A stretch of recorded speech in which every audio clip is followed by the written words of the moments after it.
અમદાવાદમાં રેડ એલર્ટને લઈને ફાયર વિભાગ સતર્ક છે, એલર્ટ મોડમાં છે। દરેક ફાયર સ્ટેશન ઉપર ફાયરની ટીમ તૈયારીઓમાં છે। જી હા, ફાયર જવાનોને એલર્ટ રહેવા માટે અધિકારીઓની સૂચના છે। ગમે ત્યારે ગમે તે પરિસ્થિતિ સર્જાઈ શકે છે।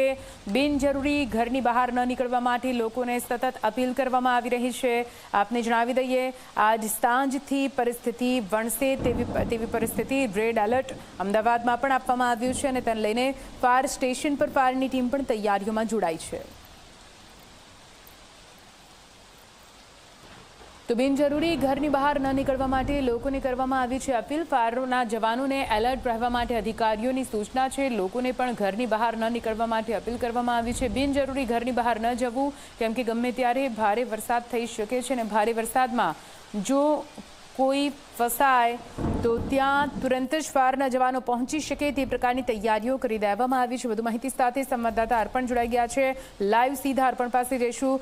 અર્પણ, વરસાદ ભૂક્કા બોલાવવા માટે તૈયાર છે। ગમે ત્યારે અમદાવાદમાં ભારે વરસાદની શરૂઆત થઈ શકે છે। આ તરફ અધિકારીઓ એલર્ટ, ફાયર વિભાગના જવાનો પણ તૈયારીઓ કરી રહ્યા છે। કયા પ્રકારની તૈયારીઓ ત્યાં જોવા મળી રહી છે અર્પણ?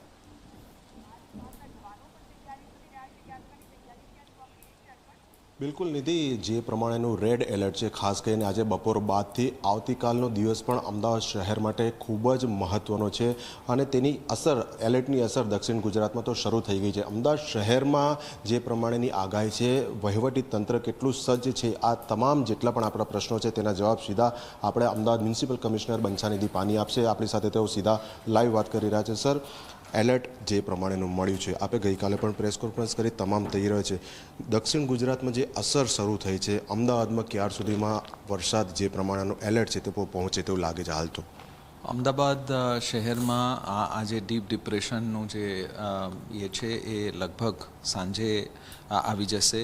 બપોરે 3 વાગ્યા પછીનું જે છે એ શરૂઆત થઈ જશે અને આજના દિવસે અને આજના રાત્રે સૌથી વધારે વરસાદ જે છે ઈસ્ટર્ન સાઈડમાં પડશે, એટલે પૂર્વ પટ્ટામાં।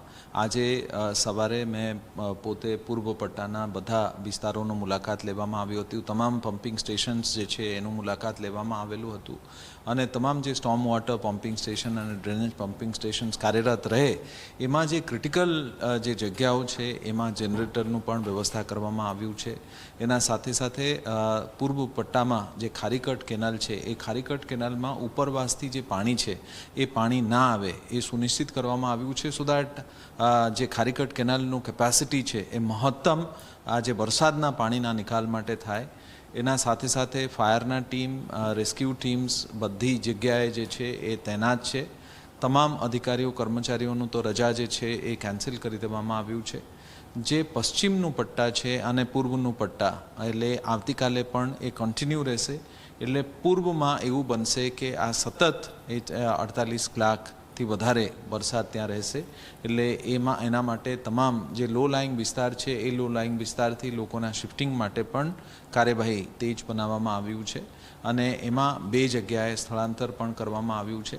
એટલે દરેક જે જગ્યા છે લો લાઇંગ એરિયા, એ લો લાઇંગ એરિયામાં આપણે તમામ વ્યવસ્થા કરવામાં આવ્યું છે। ખાસ કરીને જે વાઇટલ ઇન્સ્ટોલેશન્સ છે, એ વાઇટલ ઇન્સ્ટોલેશન્સ NH હોય, એરપોર્ટ હોય અને રેલવે સ્ટેશન હોય, એ તમામ વિસ્તારોમાં જે છે એ વધારે કાર્યવાહી કરવામાં આવ્યું છે અને એના સાથે સાથે જે સાબરમતીનું નદી છે એને ખાલી કરી દેવામાં આવેલું છે, સો દેટ એ વધારેમાં પાણી એમાંથી નિકાલ થઈ શકે। અમદાવાદ શહેરમાં 3 મુખ્ય કેનાલ આપણી પાસે છે, જેમાંથી વરસાદી પાણીનું નિકાલ મહત્તમ થઈ રહ્યું છે। એક તો આપણા ચંદ્રભાગા કેનાલ છે, ગોતાગોધાવી કેનાલ છે અને આપણું ખારીકટ કેનાલ છે। આ 3 કેનાલમાં પાણીનું વધારેમાં વધારે નિકાલ થાય એના માટે તમામ વ્યવસ્થા કરવામાં આવ્યું છે, પમ્પિંગ સ્ટેશન્સ કરવામાં આવ્યું છે। ગઈ વખતે પશ્ચિમ વિસ્તારમાં જે વરસાદ થયા હતા એમાં કેટલી જગ્યાએ જેમાં પાણી લો લાઇંગ વિસ્તાર હોવાના કારણે અને કટોરા સોસર શેપ હોવાના કારણે ત્યાં પાણી ભરાયા હતા, ત્યાં જે છે ટ્રેન્ચ લાઇન કરીને એ જે કામગીરી કરવામાં આવ્યું છે એમાંથી સંપૂર્ણ રાહત બનશે અને ઈસ્ટર્ન ટ્રંક લાઇન અને વેસ્ટર્ન ટ્રંક લાઇન, આ બંનેના કારણે આ વખતે વરસાદમાં જે છે આપણને રાહત મળશે। પરંતુ અત્યારે જે વરસાદનું આગાહી છે એ પ્રમાણે જોઈએ તો વરસાદનું ઇન્ટેન્સિટી પણ વધારે રહેશે, લાંબા સમય સુધી રહેશે અને એનું ફ્રીક્વન્સી કન્ટિન્યુ રહેશે. એટલે એના આધારે જે છે એ તમામ લોકોને આપણે પણ વિનંતી કરવામાં આવ્યું છે કે પોતપોતાના જે બાળકો છે, વડીલો છે, એને ખાસ ધ્યાનમાં રાખે.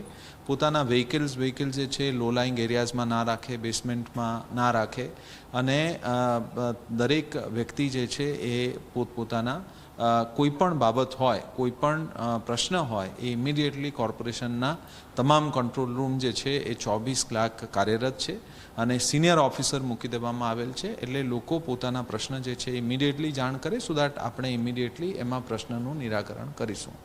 સર, સ્ટેટ અને સેન્ટ્રલ ગવર્મેન્ટની જે રેસ્ક્યુ ટીમો છે, ખાસ કરીને SDRF, NDRF અને એક્સ્ટ્રીમ કન્ડિશનમાં આર્મી, તો એમની સાથે કઈ રીતનું સંકલન થયું છે? એમની કોઈ બંને આ ત્રણેય સેવાઓની ટીમો સ્ટેન્ડ બાય આપણે રાખી છે સિટીમાં? આપણે રિલીફ કમિશનર શ્રી અને કલેક્ટર શ્રી સાથે સંકલનમાં છીએ. કોઈ પણ જગ્યાએ એવા જરૂરિયાત હોય તો જે ટીમો છે એ ટીમો ટુકડીઓ અહીંયા આવી જશે. એના માટે પણ વ્યવસ્થા થયું છે. ત્યાં સુધી આપણી જે ફાયરનું ટીમ છે એ ફાયરનું ટીમમાં બોટ્સ, બીજા તમામ સાધન સામગ્રી, એ બધું વ્યવસ્થા તંત્ર જે છે એ છે. સર, સ્થળાંતર પર્ટિક્યુલર કયા લોકેશન પરથી કરવું પડે એવું લાગે છે? વરસાદની ઇન્ટેન્સિટી જે લો લાઇન એરિયામાં રહેશે, તો એવા કયા સ્પોટ આપણે આઈડેન્ટિફાય કરેલા છે?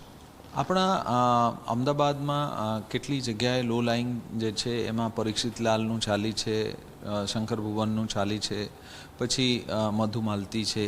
એવા વિસ્તારમાં જે છે એ લો લાઇંગ હોવાથી એમાં જરૂરિયાત પડી શકે છે. એના માટે કાર્યવાહી અત્યારે જારીમાં છે. આખરી પ્રશ્ન સર, અઠવાડિયા પહેલાં જે પ્રમાણેની પરિસ્થિતિ સર્જાઈ, આપે કહ્યું કે પશ્ચિમમાં જે પાણી ભરાઈ રહ્યા હતા, હવે કદાચ પરિસ્થિતિ નહીં થાય, તો પૂર્વ માટે આપણી આજના દિવસ માટેની શું તૈયારી છે? પૂર્વમાં જે આપણી પાસે પમ્પિંગ સ્ટેશન્સ છે એ પમ્પિંગ સ્ટેશન્સ કમ્પ્લીટલી ચેક કરી દેવામાં આવેલા છે. જનરેટર્સ જે છે તમામ પમ્પિંગ સ્ટેશન્સમાં પણ ખાસ કરીને ક્રિટિકલ પમ્પિંગ સ્ટેશન્સમાં રાખવામાં આવ્યું છે. તમામ જે સ્ટોર્મ વોટર અને ડ્રેનેજ અને આપણા કેચપીટના જે શ્રમયોગીઓ છે એ તમામ લોકો સ્ટેન્ડ ટુ છે. આપણા તમામ અધિકારીશ્રીઓ સ્ટેન્ડ ટુમાં છે. આપણા દાણાપીઠમાં જે તમામ બીજા વિભાગો હોય છે એ વિભાગોને પણ અલગ અલગ ઝોનમાં કામગીરી વહેંચી દેવામાં આવ્યું છે. અને તમામ સાધન સામગ્રી સાથે સંપૂર્ણ જે ટીમ છે એ સજાગ છે. લોકોને ખાલી વિનંતી છે કે આપણા ટીમના સંપર્કમાં રહીમાં જે મહત્તમ કામગીરી થઈ શકે એ મહત્તમ કામગીરી આપણે કરીએ અને આ જે વરસાદનું સેકન્ડ રાઉન્ડ છે એને આપણે નિરાકરણ કરી શકીએ. Thank you sir. તો આ હતા અમદાવાદ મ્યુનિસિપલ કમિશનર બંછાનિધિ પાની, કે જેમનું કહેવું છે કે જે પ્રમાણેના રેડ એલર્ટની આગાહી છે, બપોરે 3 વાગ્યા બાદ અમદાવાદ શહેરમાં અને ખાસ કરીને આજે પૂર્વ વિસ્તારમાં તેની અસર વર્તાવાની શરૂઆત થશે અને જે તીવ્રતા સાથે વરસાદ આવવાનો છે તેનો સમય પણ લાંબો રહેશે. તેને ધ્યાનમાં રાખીને તંત્રએ પોતાનાથી બનતા તમામ જે પ્રયત્નો છે, તૈયારીઓ છે તે કરી લીધી છે. ફક્ત નાગરિકોને એટલી વિનંતી છે કે કોઈ પણ અગત્યનું કામ, ઇમરજન્સી કામ ન હોય ત્યાં સુધી ઘરમાંથી બહાર ન નીકળે, જેથી કરીને તેમને કોઈ મુશ્કેલી ન પડે. નિધિ. આભાર પૂરી માહિતી માટે અર્પણ. તો આપ જુઓ, ભારે વરસાદની આગાહી અને તે રીતે દક્ષિણ ગુજરાતમાં ભારે વરસાદની શરૂઆત થઈ ચૂકી છે. નવસારી અને નડિયાદ સુધી ભારે વરસાદ વરસી રહ્યો છે. અમદાવાદમાં પણ રેડ એલર્ટ આપવામાં આવ્યું છે.